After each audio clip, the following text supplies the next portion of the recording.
He joins us every week at this time. He was just at the White House last week. Now we're talking Cardinal football with the All-City Football insider analyst, Brian Baldinger. Baldy, how we doing? How was the White House? I was good. Good. My buddy Larry Doby, his father, got the Congressional Gold Medal last Wednesday. His father was the first black player in the American Baseball League, and they just wanted to honor him. And so they had originally scheduled it a couple of years ago, but it was the pandemic and they canceled. So it all happened last Wednesday. It was really a good ceremony. Larry went to Duke, played football with me at Duke, but so there was a lot of those friends of mine, basketball players, whatnot, that were there. But it was good. It was a really nice event. A lot of nice things being said about his father. Absolutely. Yeah, fantastic event. Looked like it. We followed along on social media. I'm sure you were honored to be there. One thing we weren't honored for was the performance from this Cardinals team on Sunday, Baldy. But you were able to find some bright spots, especially this run game. What did you see from Drew Petzing and his squad able to go way over the 200-yard mark with James Conner and crew against a pretty stout defense in the San Francisco 49ers? Yeah, I mean, you got to look at what they're doing well. I mean, right now, James Conner, like he did against Pittsburgh and in the second half 2 weeks ago, and like he did, and Emery DeMarcado continues to just impress when he gets an opportunity. I mean, he's gone against the two best teams in the league in San Francisco, Baltimore. He's had good games against both, but he seems slippery, knows how to find a hole and explodes out of it. Obviously the big touchdown run. I mean, you can say the 49ers were out there without their two starting defensive tackles, and they were. But still, I mean, to run for 230 yards like they did on 30 carries, Kyler and the whole group, Michael Carter got a couple carries. Like, that's what they're doing best right now. They're, on the season, averaging close to 5 yards a carry. Like, that's something you can build on for sure. And you can look at Froholt and how he's played in there at center. You can look at Will Hernandez and how solid he has been. And you can look at Paris going up against, Nick Bosa. And you can see some guys where you go, okay, there's some pieces here that we can begin to build this thing and start putting this thing together. Offensive coordinator Baldy, Drew Petzing, has had his ups and downs this year, first-time play caller. But I give him the benefit of the doubt going into next year because, as you mentioned, it's manufactured a really high-end run game. I think the offensive line has been good this year. And then he's gotten really good production out of Trey McBride. But the one glaring omission to all of that is this receiving core has been lackluster, to say the least. They're bottom tier in almost every statistical category. They average as a unit just over 100 yards per game. Is it personnel? Is it fit to the scheme? Is it just trying to fit, a square peg into a round hole because most of these guys were here from the prior regime? Like, why can't the Cardinals separate and get a passing game going? Well, they're invisible, literally they're invisible. And so Greg Dortch, you go through the list, Rondale Moore. I don't know if Hollywood played or didn't play last week. So yeah. They're small. They're on the small side. They don't have any size on any of them. They don't play big. None of them play big. And you could be Zay Flowers in Baltimore and 5'9", but you play big. You can win outside. I don't see any of these guys able to do that. Rondale Moore has turned into basically a gadget player. Greg Dortch is, he's a try hard, tough kid. You want him on your team probably, but he's probably your fourth or fifth receiver. And then, they need, like, it seems like if they don't throw to McBride or Higgins or the backs, they don't throw it to anybody. Like, that's it. That's who's getting the ball and the targets right now. So they feel like they're very handcuffed, and they've got to address that. They got to address that position. I mean, I think you go to college and find a lot of good receivers. We've seen a lot of good young ones playing this year.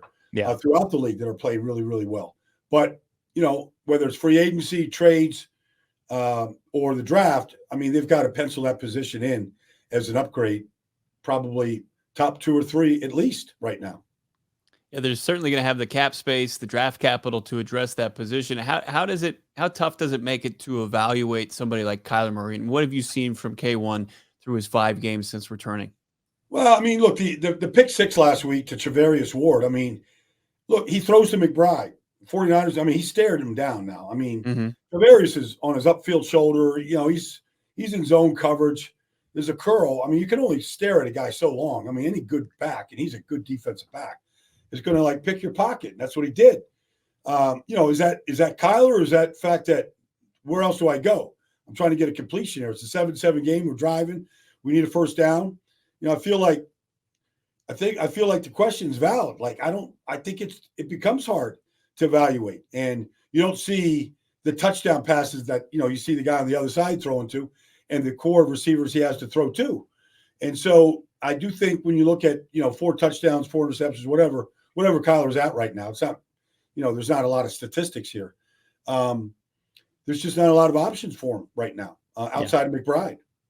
Yeah, I've argued, Baldy, like I'm trying to judge Kyler Murray on just the offensive efficiency, and they're putting up yards, and they put up some impressive numbers against San Francisco. San Francisco. I mean, they put up 450 yards. It was, that's a good day. You should have more points off that, but still, to your point, yes. I mean, they put up a good number.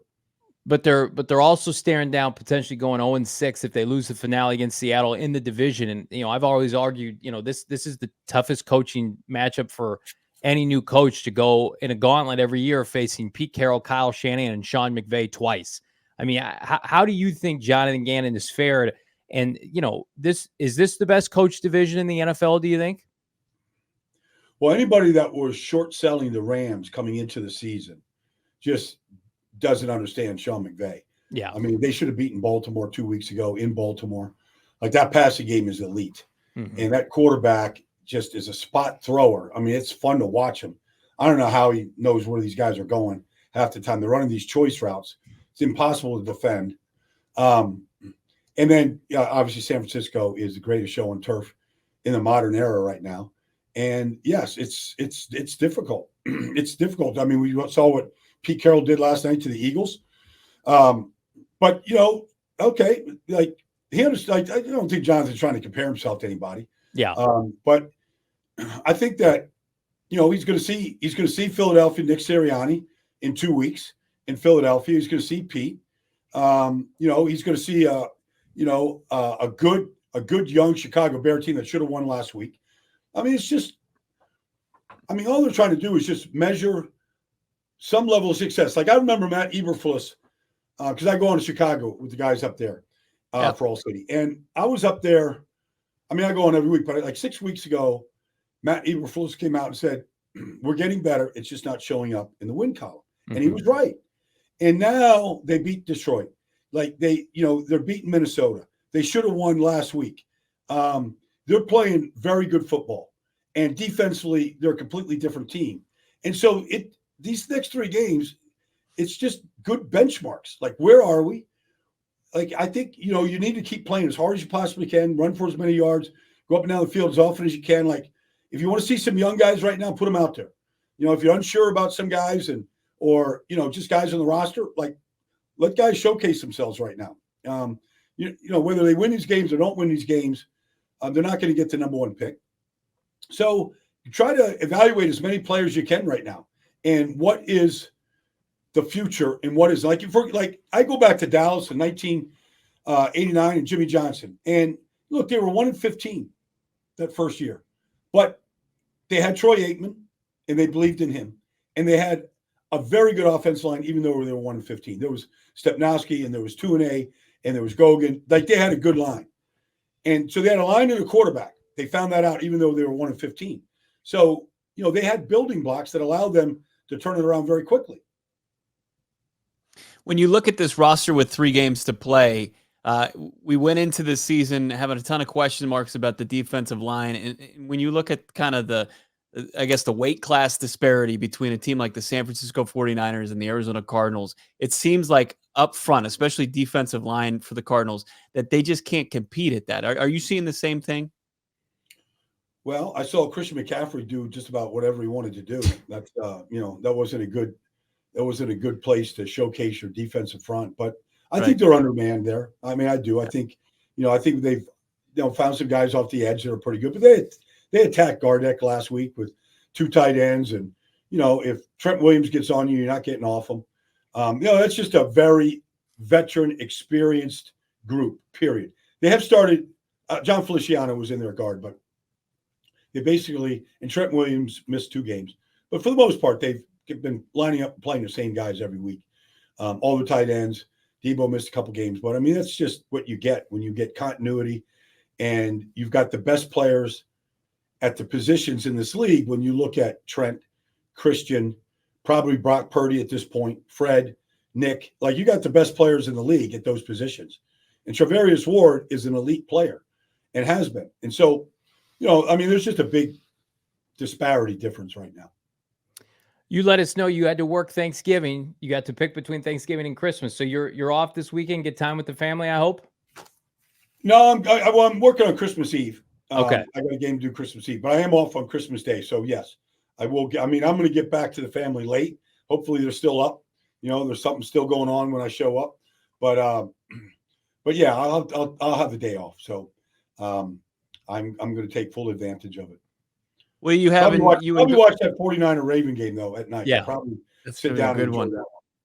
What you and Gargano got coming down the pike here for us on the All City NFL show? Well, we just taped the show at the Reading Terminal Market in Philadelphia. Taped a couple shows over there today, so we had a good crowd. Ate a lot of brisket, a lot of banana pudding, put some food away. I think we're going to tape 2 shows on Thursday so we can get out on Friday. So, we were basically the obituary for the Philadelphia Eagles today and, the effort that they had last night. So we went heavy on the Eagles, and if this thing is fixable, I will see the Cardinals and Eagles on New Year's Eve in Philadelphia. We'll stick around and do that game. So I'll get a first-hand view of what you guys are doing and what the Eagles are doing. Can I ask you real quick, how much do the Eagles miss Jonathan Gannon? A lot. I mean, look at this. Sometimes you don't know how good you have it until somebody's gone. We know that relationships, we can use that phrase in a lot of things. But they bring in Sean Desai, they basically elevated him. I don't know why he's still there. Then you bring in Matt Patricia, he's calling the plays. Defensively, they've given up 8 more touchdowns in 3 fewer games already than they did a year ago. And it's primarily the same talent. And so I think they miss him a great deal. I thought Jonathan the fans sometimes weren't in love with his style, but the ball was in front of them. It wasn't going over their head like it is right now. Well, all the best to you and your family this holiday season, Baldy. We appreciate all the great work that you join us each and every week breaking down this game, this Cardinals team. The best to you and yours. Thanks, Bo. Thanks, Johnny. I'll join you guys next week, man. Happy holidays, Merry Christmas to both of you. Take care, Baldy.